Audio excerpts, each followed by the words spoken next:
안녕하십니까. 이제 랩뷰를 시작하시거나 랩뷰를 사용하고 있는데 좀 더 체계적으로 배우고자 하시는 분들께 조금나마 도움을 드리기 위해서 정기적으로 랩뷰 관련된 동영상 강좌를 업로드하고 있는 랩뷰 마스터 유튜브 채널입니다. 이번 시간에는 랩뷰의 블록 다이그램의 함수 팔레트에서 제공하고 있는 비교 카테고리의 함수들 중에서 최대, 최소, 그리고 또 배열 카테고리에 가보시게 되면은 배열, 최대, 최소라고 하는 함수가 있습니다. 그래서 이 최대, 최소 함수들을 사용하는 방법에 대해서 살펴보도록 하겠습니다. 우선 강의를 시작하기 전에 구독과 좋아요 그리고 알람 설정을 해주시면 영상을 제작하는 데 큰 힘이 되겠습니다.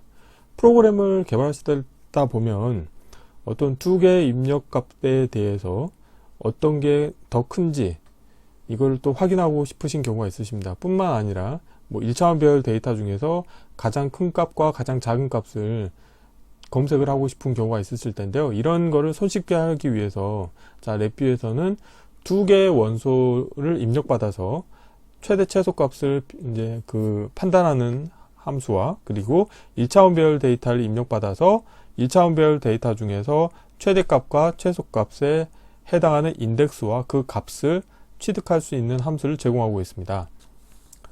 블록 다이그램의 함수 팔레트의 프로그래밍 카테고리 아래에 비교 카테고리 밑에 보시게 되면은 다음과 같은 다양한 함수들이 있는데요. 이 중에서 최대, 최소라고 하는 함수가 있습니다. 도움말 보시게 되면은 입력으로 x하고 y 두 개의 원소가 반드시 인가가 되셔야 되겠는데요. x와 y를 비교하여 큰 값을 위유 출력 터미널에 그리고 작은 값을 아래 출력 터미널에 반환을 한다고 합니다. 그리고 이 함수는 모든 입력이 타임스탬프인 값인 경우 타임스탬프 값을 비교를 해서 늦은 시간을 위쪽에 그리고 이른 시간을 아래쪽에 반환한다고 합니다. 그래서 입력으로도 숫자형 데이터 타입뿐만 아니고 타임스탬프 값도 인가를 하셔가지고 두 개의 입력된 값 중에서 더 큰 값, 그러니까 타임스탬프 같은 경우는 더 이후에 더 늦은 시간을 이제 더 최대값이라고 표현하고 이른 시간을 최소값으로 표현해서 출력으로 내보내 준다고 하고요. 그 다음에 또 배열 카테고리 아래 보시게 되면은 배열 최대 최소라고 하는 함수가 있습니다. 그래서 입력으로 반드시 배열이 인가가 되셔야 되고 이 배열에서 찾은 최대값과 최소값을 각 값의 인덱스와 함께 반환합니다. 그래서 출력을 보시게 되면은 최대값과 그 최대값이 있는 인덱스 정보를 출력으로 내보내고 또 최소값과 그 최소값 원소의 인덱스 정보를 출력으로 내보내는 함수가 되겠습니다. 그래서 이번에 실습할 코드는 다음과 같이 간단하게 포르풀을 이용해서 5개의 원소를 만듭니다. 그래서 난수 생성 함수와 곱하기 10 그리고 올림 함수를 이용해서 1에서 10 사이의 랜덤 데이터를 5개를 취한 다음에 그 5개에 대해서 한 번은 최대 최소 함수를 이용할 텐데 최대 최소 함수 같은 경우는 입력으로 두 개 xy 값을 인가해 주셔야 되기 때문에 이 1차원 배열 데이터 중에서 배열 인덱스 함수를 이용하시게 되면은 인덱스가 0번째하고 1번째 그러니까 두 개의 원소를 각각 인가를 해서 최대 최소 값을 출력으로 내보내 주도록 하겠고요. 그 다음에 배열 최대 최소 같은 경우는 1차원 배열 데이터를 인가해서 최대값과 최소값을 표시해 보도록 하겠습니다. 위에 프론트 패널을 보시게 되면은 랜덤 데이터가 다음과 같이 7, 8, 4, 6, 6이라고 하는 원소 5가지 원소를 가지고 있는 1차원 배열이 만들어졌고요. 여기서 최대 최소 함수의 출력으로는 최대값은 여기 아래쪽이 되겠죠. 그래서 최대값은 지금 여기 입력으로는 인덱스가 0번째인 거하고 1번째 이 두 개를 인가를 했기 때문에 7하고 8 중에서 큰 값은 8이 되겠고 작은 값은 7이 되겠죠. 그리고 이 배열로 인가를 했을 때 최소값과 최대값을 보시게 되면은 최대값은 8이 되겠고 최소값은 4가 되겠죠. 그래서 이처럼 최대 최소 함수를 활용하시게 되면은 내가 원하는 조건에 해당하는 값을 손쉽게 취득하실 수 있게 되겠습니다. 이론은 이 정도로 마치겠고요. 실제 실습을 진행해 보도록 하겠습니다. 바탕화면에서 새로 만들기의 폴더에 최대 최소 함수 사용하기라고 하겠고요. 경로를 복사하신 다음에 랩뷰에서 새 VI에서 컨트롤 S를 누르신 다음에 경로를 붙여 넣으시겠고 자, 테스트할 vi 이름도 동일하게 하겠습니다. 바로 블록 다이어그램 코드를 먼저 구현해 보도록 하겠습니다.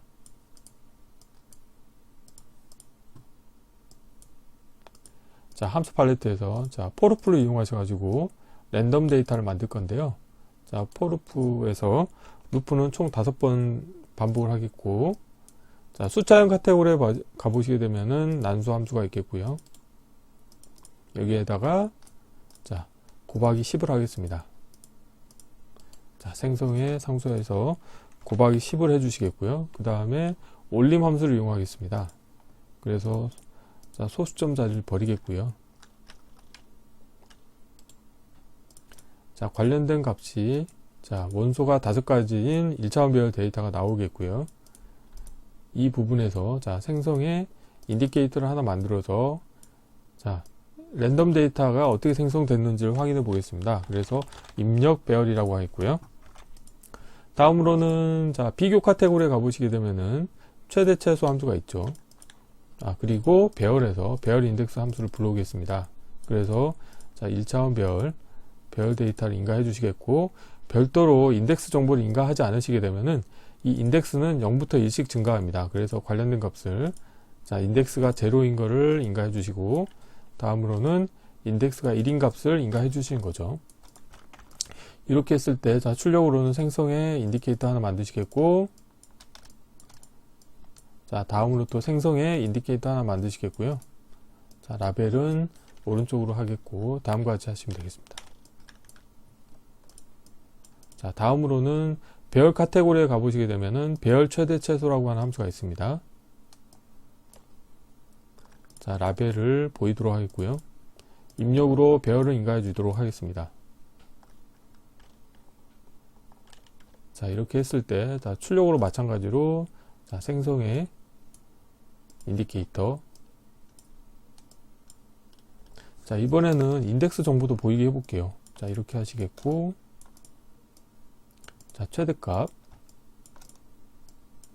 다음으로는 최대 인덱스 값에 대한 인덱스도 하나, 인디케이터도 하나 만들겠습니다. 그래서 다음과 같이 이렇게 배치를 해볼게요. 자, 최소값 인디케이터. 자, 이렇게 하겠고, 그 다음에 최소 인덱스 값 인디케이터 만들고, 자, 와이어 정리를 하겠습니다. 자, 이렇게 해볼까요? 이걸 이렇게 올리고, 다음에 와이어를 자, 이렇게 하겠습니다. 그리고 왼쪽 경계로 맞춰 주시겠고요. 자, 이제 코드는 완성이 됐고요. 자, 프론트 패널을 정리를 좀 해보도록 하겠습니다. 자, 뭐 이것도 이렇게 해볼까요? 랩뷰는 그래픽 기반 언어이기 때문에 이렇게 좀 그 와이어를 깔끔하게 운영하시게 되면 코드가 가독성도 좋고 실제 퍼포먼스도 좋아집니다. 즉 와이어 길이가 짧을수록 그 처리 속도가 빨라지기 때문에 와이어는 최단거리로 표현하시도록 노력하시는 게 좋을 것 같고요. 자, 입력 배열을 먼저 정리하겠습니다. 인덱스 부분은 좀 줄여주겠고, 입력 배열 원소 표현도 좀 사이즈를 줄여주도록 하겠습니다. 자, 원소는 5가지이기 때문에 6개까지 보이도록 하겠고요. 다음으로 최대 최소 결과값을 보기 위해서 자, 관련된 최대 최소를 위에 표시하겠고요. 다음으로는 최대값, 그 다음에 그때의 최대 인덱스 정보, 그 다음에 최소값, 그리고 최소 인덱스 정보, 이렇게 배치를 하도록 하겠습니다.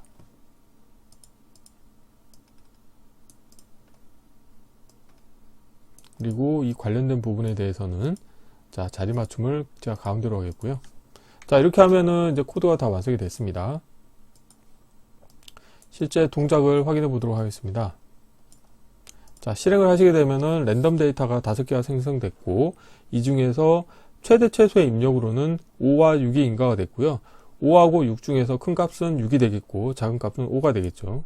다음으로는 배열 최대 최소 같은 경우는 보시게 되면 가장 큰 값은 8이죠. 그런데 인덱스는 0, 1, 2, 3, 4이기 때문에 4가 되겠고, 최소값은 4인데 0, 1, 2가 되겠죠. 인덱스가. 다시 실행을 해보면 마찬가지로 9하고 4 중에서 9가 큰 값, 4가 작은 값, 그 다음 제일 큰 값은 10이고 그때 인덱스는 2이고, 그 다음에 4고 인덱스는 1인 거죠. 그래서 이처럼 자, 랩뷰 프로그램을 이용해서 어떤 입력 원소나 또 입력 1차원 배열 데이터 중에서 최대값과 최소값을 쉽게 찾기 위해서 관련된 함수를 사용하신다고 하면은 원하는 기능을 손쉽게 구현할 수 있게 되겠습니다. 이번 강좌는 이상으로 마치겠습니다. 감사합니다.